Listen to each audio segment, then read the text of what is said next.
Assalamualaikum warahmatullahi wabarakatuh. Selamat datang di Aneka Cerita Horor. Tempat di mana kisah-kisah gelap, misteri tak terpecahkan, dan teror dari dunia tak kasat mata akan menemani malam kalian. Kali ini saya akan menceritakan kisah horor tentang pesugihan Buto Ijo. Pesugihan ini dilakukan oleh Pak Slamet. Berikut kisah lengkapnya. Di sebuah desa kecil di pinggiran Yogyakarta, hiduplah seorang pria bernama Pak Slamet bersama keluarganya. Rumahnya sederhana, berdinding papan dengan atap yang sering bocor saat hujan deras turun. Namun di dalam rumah kecil itu, ada kehidupan yang sebenarnya hangat, meski penuh kekurangan. Istrinya, Bu Siti, adalah perempuan yang sabar dan penyayang. Setiap hari ia bangun sebelum subuh, memasak seadanya, kadang hanya nasi dengan garam atau sambal terasi. Tapi ia selalu memastikan anak-anaknya makan terlebih dahulu. Dua anak mereka adalah sumber kebahagiaan sekaligus kekuatan mereka. Anak pertama, Rian, berusia sekitar 10 tahun. Ia anak yang pendiam, tapi sangat perhatian.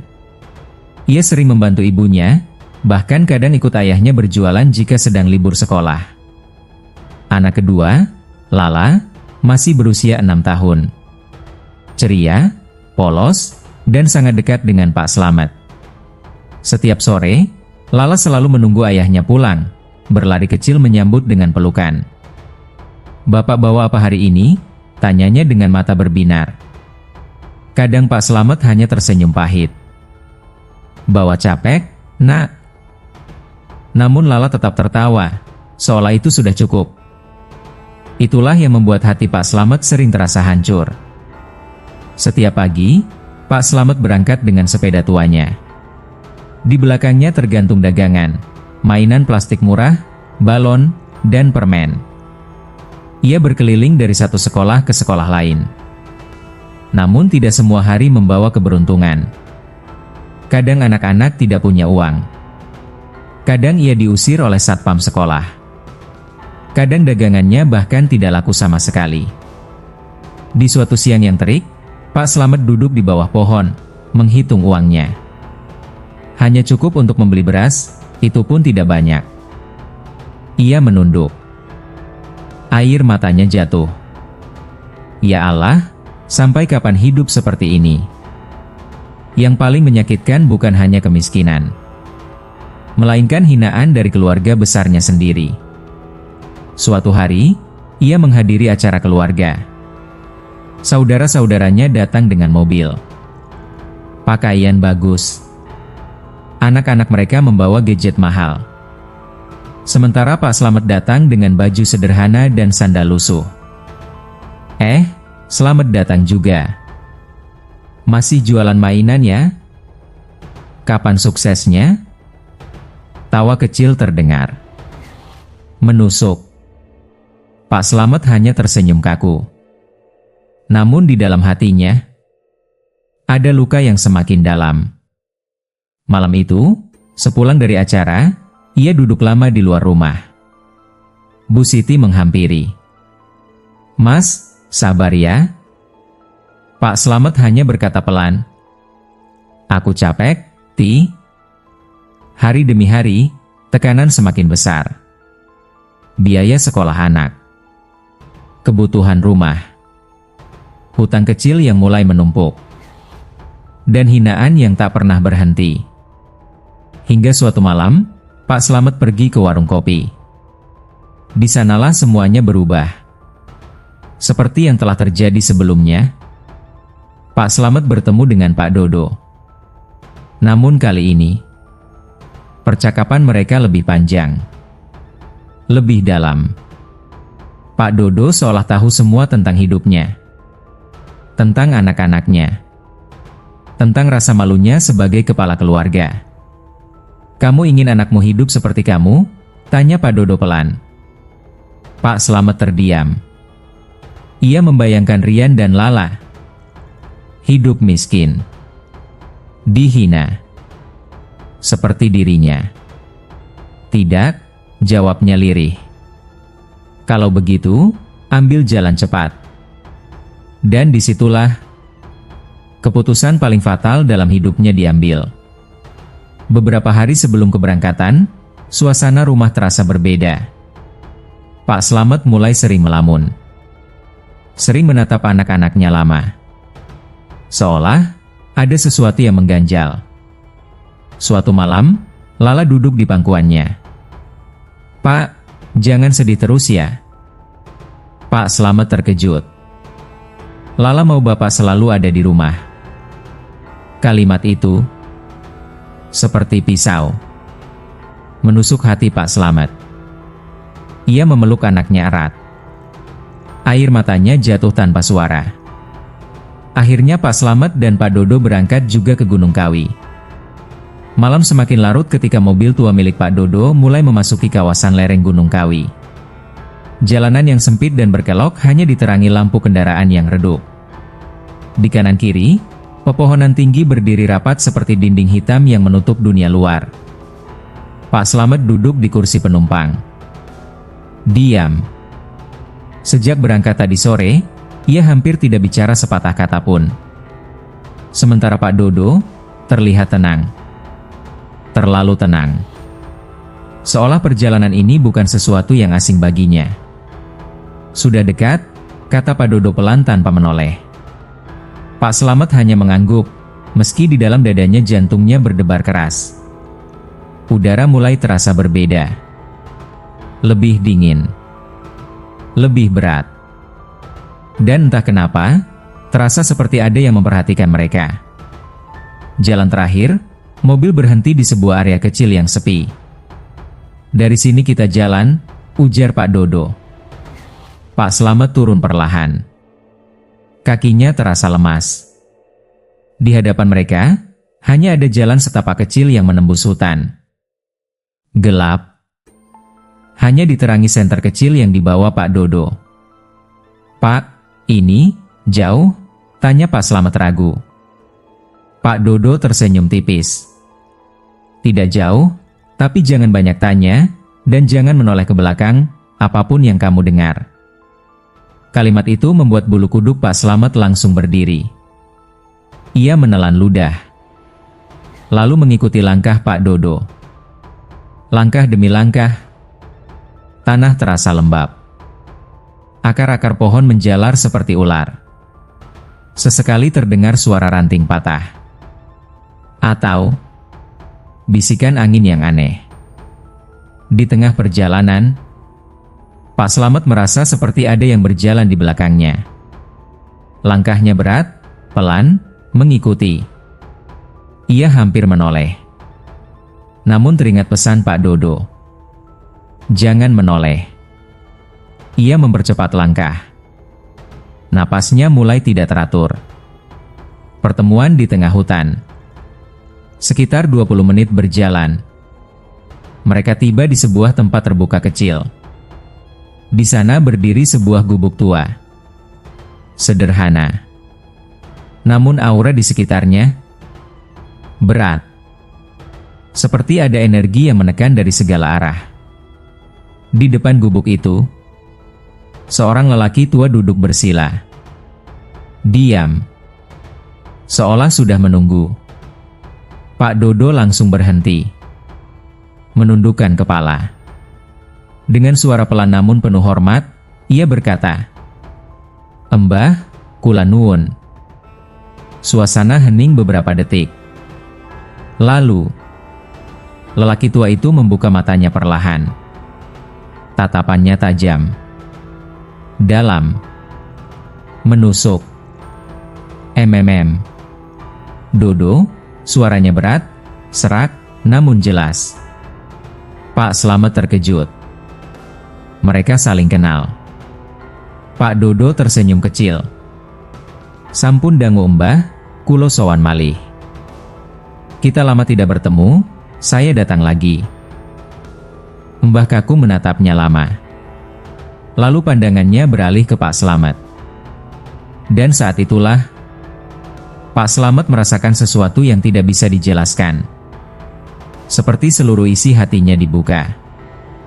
Dibaca. tanpa sisa. Penyambutan yang tidak biasa. Kowe, sing digawa Dodo? Kamu, yang dibawa Dodo? Pak Slamet gugup. Iya, Embah. Embah Kakung berdiri perlahan. Tubuhnya kurus. Namun aura yang keluar darinya sangat kuat. Ia berjalan mendekati Pak Slamet. Sangat dekat. Hampir menempel. Lalu, ia menghirup napas dalam-dalam. Seperti mencium sesuatu. Pak Slamet merinding. Ambisi, kuat, gumam Mbah Kakung. Lalu ia tersenyum tipis. Tapi, hatimu reget.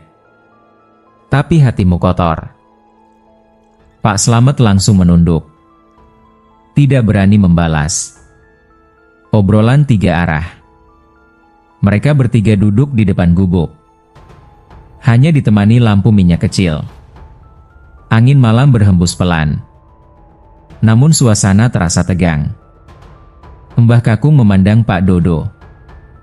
Wis paham resikone? Sudah paham risikonya? Pak Dodo mengangguk. Kulo sampun terangke sedoyo, Mbah. Saya sudah jelaskan semuanya. Mbah Kakung beralih ke Pak Slamet. Lah kowe, ngerti opo sing arep kau jalani? Kamu, tahu apa yang akan kamu jalani? Pak Slamet terdiam. Ia sebenarnya tidak sepenuhnya paham. Namun ia menjawab, ingin hidup lebih baik, Mbah. Mbah Kakung tertawa kecil. Tawa yang aneh. Bukan tawa bahagia. Lebih seperti sindiran. Kabeh wong pengen urip luwih apik. Semua orang ingin hidup lebih baik. Tapi ora kabeh wani mbayar regane. Tapi tidak semua berani membayar harganya. Pengungkapan yang membuat merinding. Mbah Kakung mengambil segenggam tanah. Menggenggamnya erat. Sing mbok goleki iki, dudu rezeki biasa. Yang kamu cari ini, bukan rezeki biasa. Ini, jalannya gelap. Ia membuka genggamannya. Tanah itu jatuh perlahan. Dan setiap yang gelap, selalu minta balasan. Pak Slamet mulai merasa takut.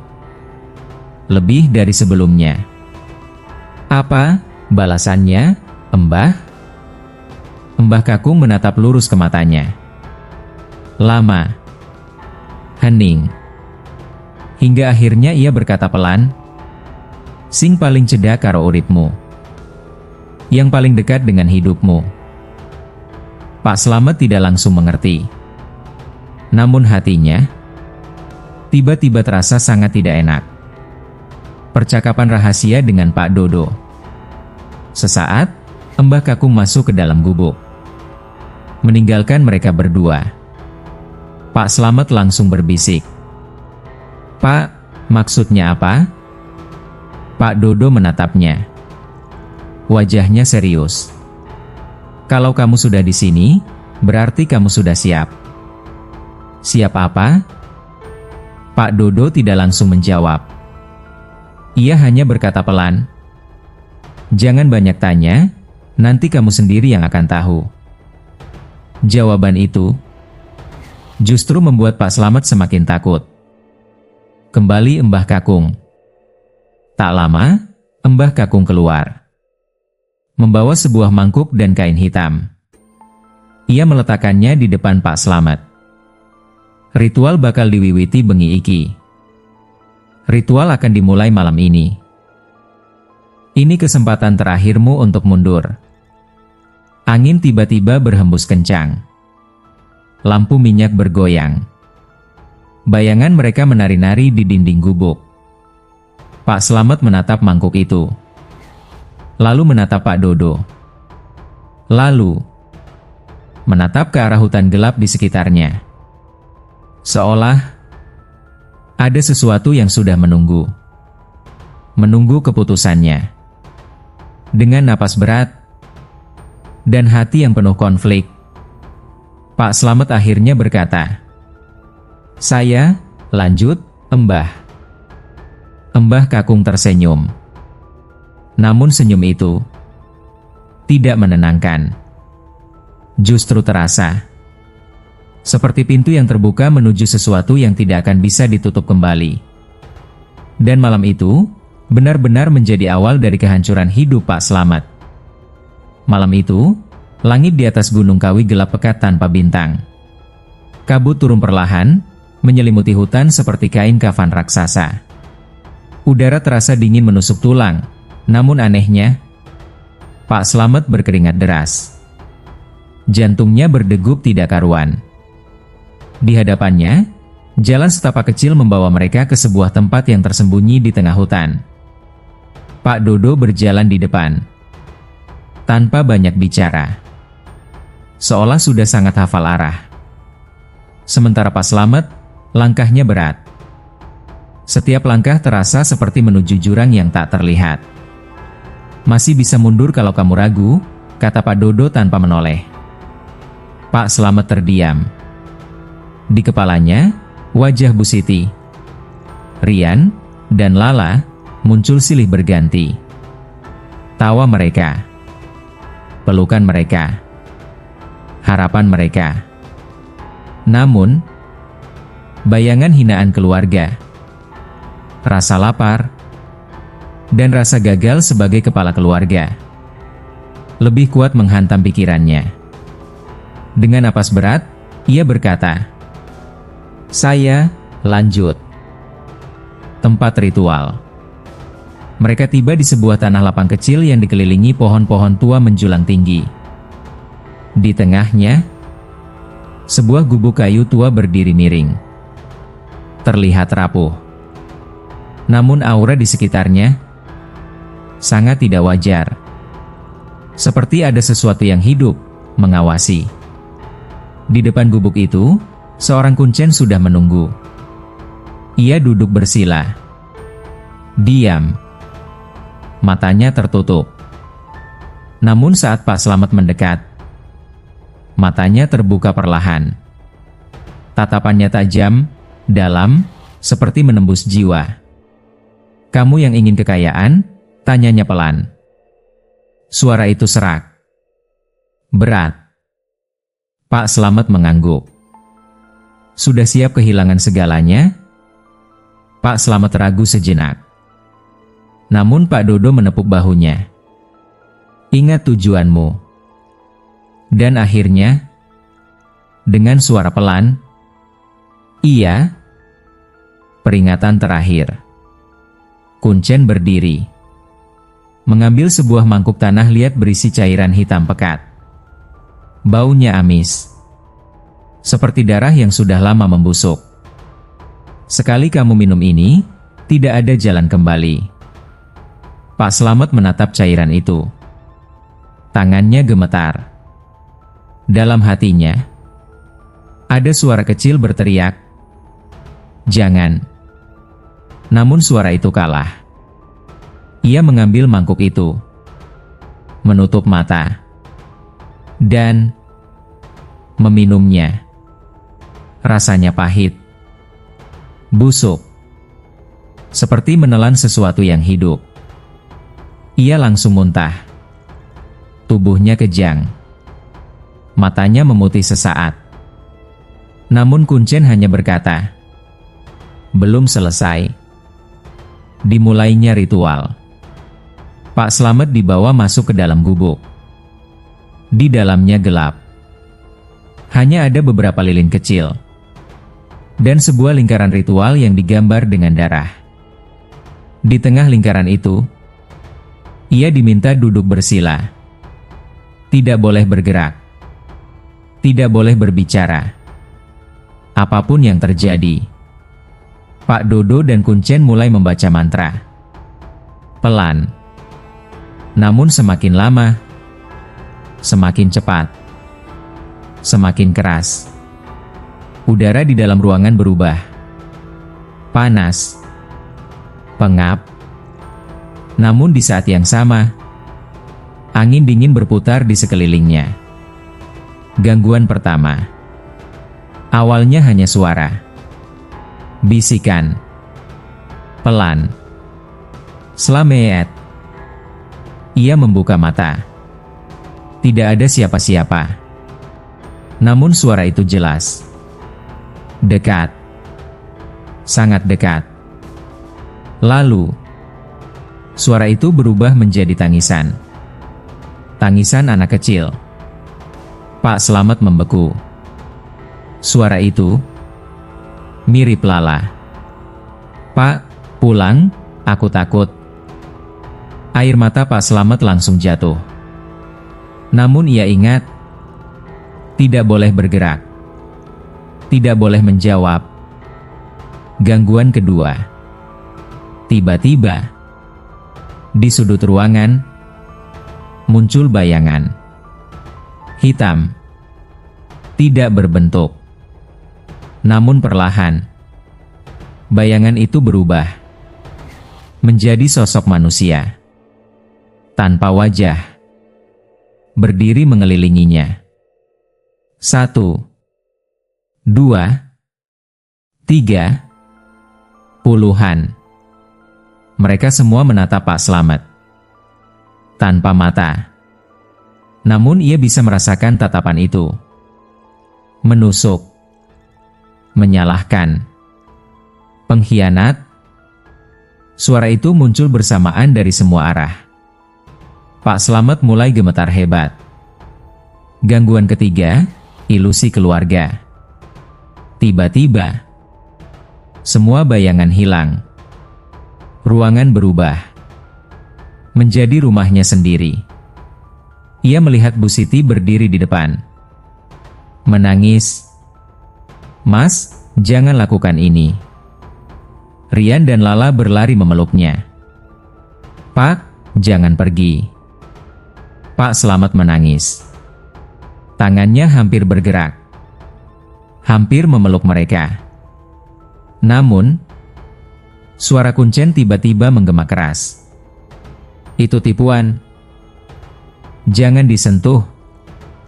Sekejap, semuanya berubah lagi.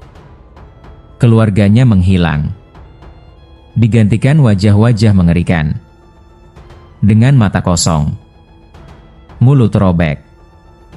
Tertawa. Munculnya buto ijo. Lilin tiba-tiba padam. Gelap total.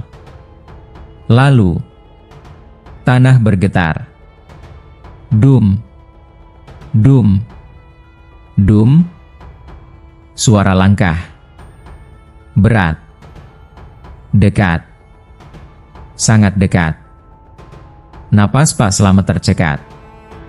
Dan saat satu lilin menyala kembali, ia melihatnya. Di hadapannya, makhluk besar, hijau gelap, dengan mata merah menyala. Buto ijo. Aura kematiannya begitu kuat. Seolah udara di sekitar ikut mati. Makhluk itu membungkuk. Mendekatkan wajahnya. Bau busuknya membuat Pak Slamet hampir pingsan. "Kau yang memanggilku." Suara itu masuk langsung ke kepala. Bukan ke telinga. Pak Slamet tidak bisa menjawab. Tubuhnya kaku. Perjanjian. Buto ijo mengangkat tangannya. Kuku panjangnya tajam seperti pisau. Ia menggores dada Pak Slamet. Darah mengalir. Namun anehnya, tidak terasa sakit. Darah itu melayang di udara. Membentuk simbol aneh. "Kau ingin kekayaan?" Pak Slamet mengangguk lemah. "Harga adalah darah." Pak Slamet gemetar. "Keluargamu, satu persatu."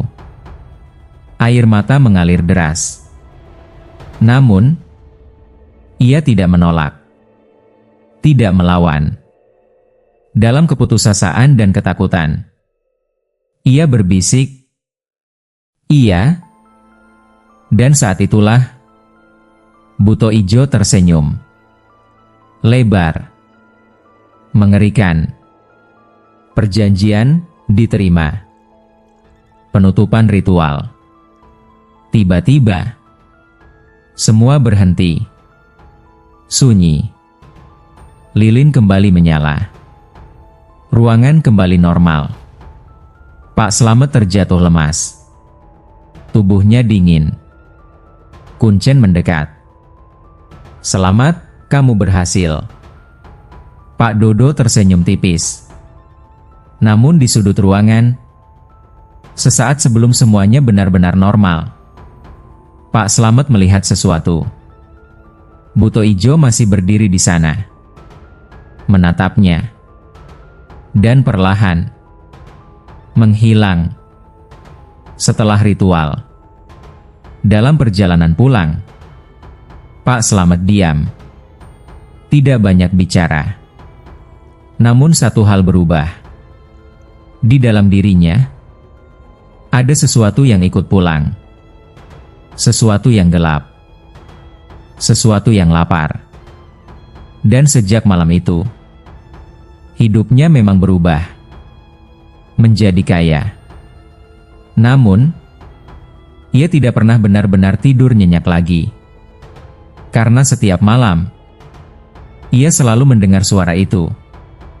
Janji akan ditagih. Sepulang dari ritual, rezeki datang seperti hujan deras.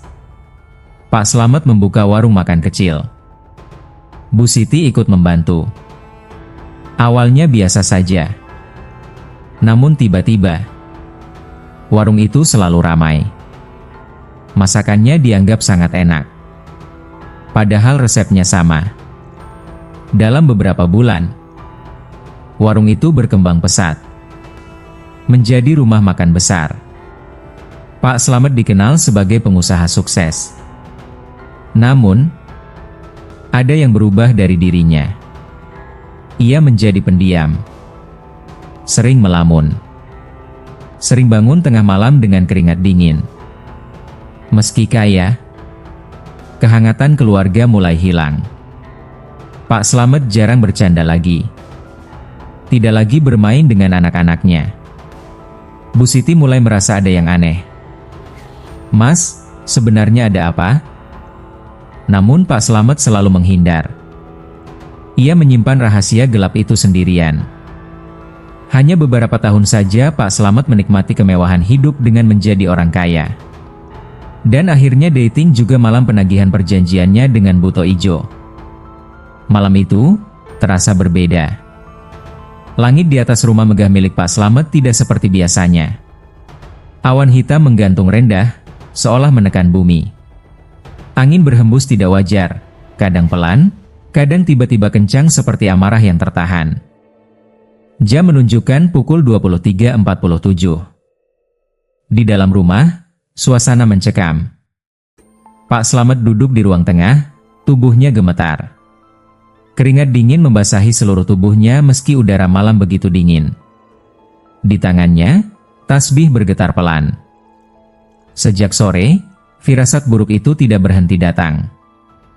Ia tahu, malam ini adalah waktunya. Sejak maghrib, hal-hal aneh mulai terjadi. Lampu rumah berkedip tanpa sebab. Air di dapur tiba-tiba mengalir sendiri. Dan yang paling membuat bulu kuduk berdiri, suara langkah. Dum, dum, dum. Seperti langkah sesuatu yang sangat besar, berjalan di luar rumah. Bu Siti mendekap Rian di dalam kamar. "Mas, itu suara apa?" Suaranya bergetar. Pak Slamet tidak menjawab. Ia hanya menunduk. Matanya kosong. Karena jauh di dalam hatinya, ia sudah tahu siapa yang datang. Pukul 00.12. Lampu rumah tiba-tiba padam total. Gelap. Pekat. Hanya suara napas yang terdengar.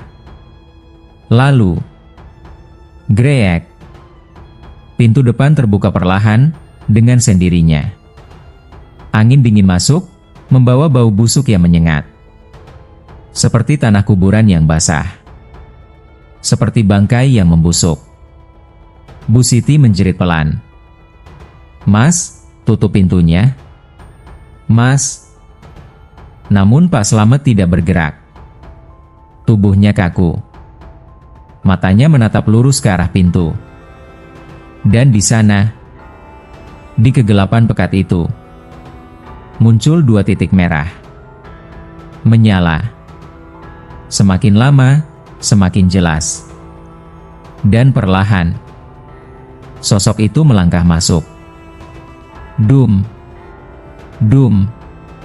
Dum. Setiap langkahnya membuat lantai bergetar. Dinding rumah seolah berdenyut. Dan ketika cahaya samar dari luar menyentuh tubuhnya, terlihat jelas buto ijo. Kedatangan yang menghancurkan jiwa. Tubuhnya tinggi menjulang, hampir menyentuh langit-langit rumah. Kulitnya hijau gelap, penuh urat menonjol. Matanya merah menyala seperti bara api. Mulutnya menyeringai lebar, memperlihatkan gigi tajam berlumuran cairan hitam. Napasnya berat. Bau busuknya memenuhi seluruh ruangan. Slaa ameet. Suaranya menggema. Dalam. Berat. Seperti datang dari dalam tanah. Pak Slamet jatuh berlutut. "AM, ampun, aku mohon." Buto ijo mendekat. "Janji, harus ditepati." Suara itu membuat jantung seolah berhenti. Rian mulai diincar. Dari dalam kamar, Rian menangis histeris. "Bu, ada yang masuk." "Bu." Tiba-tiba, pintu kamar terbuka dengan keras. Braaak. Angin masuk dengan kencang. Rian terlempar dari tempat tidur. Ia menjerit. Tubuhnya seperti ditarik oleh sesuatu yang tak terlihat. Bu Siti berusaha memegangnya. "Riaan."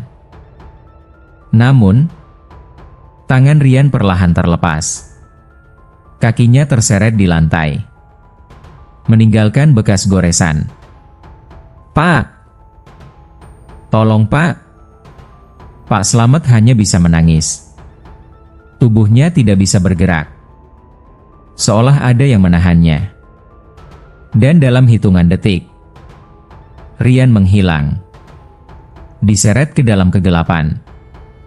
Suara jeritannya menggema, lalu hilang. Istri yang menjadi korban berikutnya. Bu Siti histeris. Ia berlari keluar kamar, menabrak Pak Slamet.